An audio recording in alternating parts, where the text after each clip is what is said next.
ಪಕ್ಷದಲ್ಲಿ ಗೊಂದಲ ಅನ್ನೋದಿರುತ್ತೆ, ವರಿಷ್ಠರಿದ್ದಾರೆ, ಅವರು ಅದನ್ನು ಗಮನಿಸ್ತಾರೆ ಅಂತ ಬಿಜೆಪಿ ರಾಜ್ಯಾಧ್ಯಕ್ಷ ಬಿವೈ ವಿಜಯೇಂದ್ರ ಹೇಳಿದ್ದಾರೆ. ನೋಡಿ, ಪಕ್ಷ ಅಂತ ಸಂದರ್ಭದಲ್ಲಿ ಸಹಜವಾಗಿ ಗೊಂದಲ ಅನ್ನೋದು ಇದ್ದೇ ಇರುತ್ತೆ. ಅದನ್ನು ಗಮನಿಸೋದಕ್ಕೆ ವರಿಷ್ಠರು ಅಂತಿದ್ದಾರೆ. ಯಾರನ್ನೋ ಉಚ್ಚಾಟನೆ ಮಾಡಬೇಕು ಅಂತ ಸಭೆಯನ್ನ ಮಾಡಿಲ್ಲ ಅಂತ ಬಿಜೆಪಿ ರಾಜ್ಯಾಧ್ಯಕ್ಷ ವಿಜಯೇಂದ್ರ ಹೇಳ್ತಾರೆ. ನೋಡಿ, ಸಭೆ ಅನ್ನೋದನ್ನ ಬಲ ಪ್ರದರ್ಶನಕ್ಕಾಗಿ ಮಾಡಿಲ್ಲ, ಪಕ್ಷವನ್ನು ನಾವು ಬಲಪಡಿಸ್ತೇವೆ ಅಂತ ಈ ಸಂದರ್ಭದಲ್ಲಿ ವಿಜಯೇಂದ್ರ ಹೇಳ್ತಾರೆ. ವಿಶ್ವಾಸಕ್ಕೆ ತೆಗೆದುಕೊಂಡು ಚುನಾವಣೆಯನ್ನು ಎದುರಿಸಬೇಕು. ಅಂದರೆ ಯಾರಾದರೂ ಅಸಮಾಧಾನಿತರು ಇದ್ದರೆ ಅವರನ್ನು ವಿಶ್ವಾಸಕ್ಕೆ ತಗೊಳ್ಬೇಕು. ಆ ನಿಟ್ಟಿನಲ್ಲಿ ಒಂದಷ್ಟು ಪ್ರಯತ್ನಗಳು ಆಗ್ತಾ ಇದೆ. ಹಾಗಾಗಿ ಯಾರನ್ನೋ ಉಚ್ಚಾಟನೆ ಮಾಡೋದಕ್ಕೆ ಸಭೆಯನ್ನ ಮಾಡಿಲ್ಲ ಅಂತ ಹೇಳಿ ಒಂದು ಕ್ಲಾರಿಟಿಯನ್ನು ಕೊಡುವಂತಹ ಪ್ರಯತ್ನದಲ್ಲಿ ಬಿಜೆಪಿ ರಾಜ್ಯಾಧ್ಯಕ್ಷರು ಇದ್ದಾರೆ. ರಾಜ್ಯಾಧ್ಯಕ್ಷ ಆದ ನಂತರದ ಸಂದರ್ಭದಲ್ಲಿ 8 ತಿಂಗಳ ಹಿಂದೆಯೇ ಒಂದು ಸಭೆಯನ್ನ ಮಾಡಬೇಕಾಗಿತ್ತು. ಆದರೆ ಅಂಥದ್ದಾಗಿರಲಿಲ್ಲ. ಹಾಗಾಗಿ ಒಂದು ಸಭೆಯನ್ನು ಮಾಡಿದ್ದೇವೆ, ಆದರೆ ಯಾರನ್ನೋ ಉಚ್ಚಾಟನೆ ಮಾಡೋದಕ್ಕೆ ಸಭೆಯಲ್ಲ ಅಂತ ಸ್ಪಷ್ಟೀಕರಣವನ್ನು ಬಿಜೆಪಿ ರಾಜ್ಯಾಧ್ಯಕ್ಷ ಬಿವೈ ವಿಜಯೇಂದ್ರ ನೀಡಿದ್ದಾರೆ.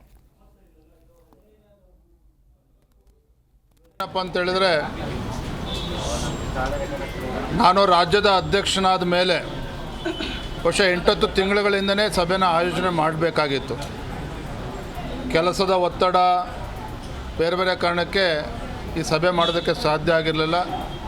ಆದರೆ ಇಂದಿನ ಸಭೆಯಲ್ಲಿ ಪಕ್ಷವನ್ನು ಹೇಗೆ ಇನ್ನೂ ಬಲಪಡಿಸಬೇಕು, ಮುಂದಿನ ದಿನಗಳಲ್ಲಿ ಎಲ್ಲ ಸಮಾಜ, ಎಲ್ಲ ವರ್ಗದ ಜನರನ್ನು ವಿಶ್ವಾಸಕ್ಕೆ ತೆಗೆದುಕೊಂಡು ಜಿಲ್ಲಾ ಪಂಚಾಯಿತಿ, ತಾಲೂಕು ಪಂಚಾಯಿತಿ ಚುನಾವಣೆಗಳು, ನಮ್ಮ ಕಾರ್ಯಕರ್ತರ ಚುನಾವಣೆ, ಹೇಗೆ ನಾವು ಚುನಾವಣೆನ ಎದುರಿಸಬೇಕು ಅಂತ ರಾಜಕೀಯ ಪಕ್ಷ ಅಂದಮೇಲೆ ಸಣ್ಣ ಪುಟ್ಟ ವ್ಯತ್ಯಾಸಗಳು, ಗೊಂದಲಗಳು ಇರ್ತದೆ.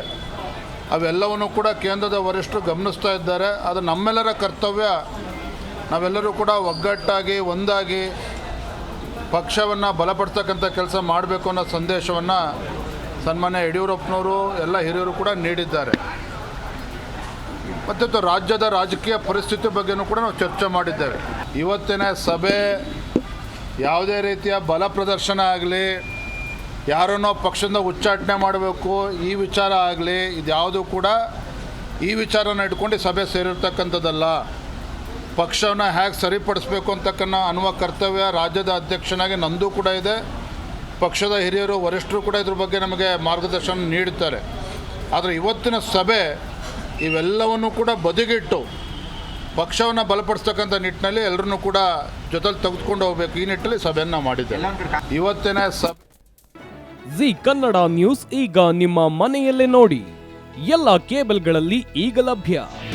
ನಿಮ್ಮ ನೆಚ್ಚಿನ ಜಿ ಕನ್ನಡ ನ್ಯೂಸ್ ಈಗ ಸನ್ ಡೈರೆಕ್ಟ್ ನಲ್ಲಿ number 292, Tata Play number 1664, Jio TV number 1334, NXT digital number 30, In Cable number 30, city networks 51, U digital number 162, GTPL number 17, Rockline telecommunications number 42, Shri Basaveshwara cable number 168, rural cable network 60, Vinayaka digital 57, Abhishek cable 821, city channel 53, Siddeshwara cable network 57, ವಿ4 digital infotech 628, Surya digital networks 53, Gajanan digital number 836, Malnad infotech private limited number 56, Metrocast number 830, Victory digital number 167ರಲ್ಲಿ ನೋಡಿ ಆನಂದಿಸಿ.